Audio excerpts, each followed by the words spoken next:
জামালপুরের সরিষাবাড়ী উপজেলায় সেনাবাহিনী ও পুলিশের যৌথ অভিযানে বিপুল পরিমাণ গাঁজা, দেশীয় অস্ত্র, নগদ অর্থ ও মাদক ব্যবসায় ব্যবহৃত সামগ্রীসহ এক কুখ্যাত মাদক কারবারিকে গ্রেপ্তার করা হয়েছে।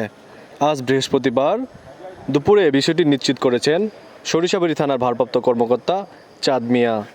এর আগে আজ ভোররাতে উপজেলার ডোয়াইল ইউনিয়নের শশাবর গ্রামে গোপন সংবাদের ভিত্তিতে এ অভিযান পরিচালনা করা হয়।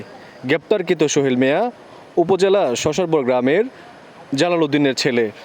স্থানীয় সূত্র জানায়, আটককৃত সোহেল দীর্ঘদিন ধরে এলাকায় গাঁজা বিক্রি, সরবরাহ সহ সংগ্রহের কাজে জড়িত ছিলেন।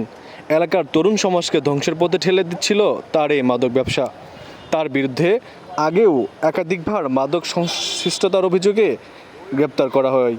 এবার সেনা গোয়েন্দা সংস্থার একটি গোপন তথ্যের ভিত্তিতে সরিষাবাড়ী অস্থায়ী আর্মি ক্যাম্পের সদস্যরা পুলিশের সঙ্গে নিয়ে ভোররাতে তাদের বাড়িতে এ সফল অভিযান পরিচালনা করে।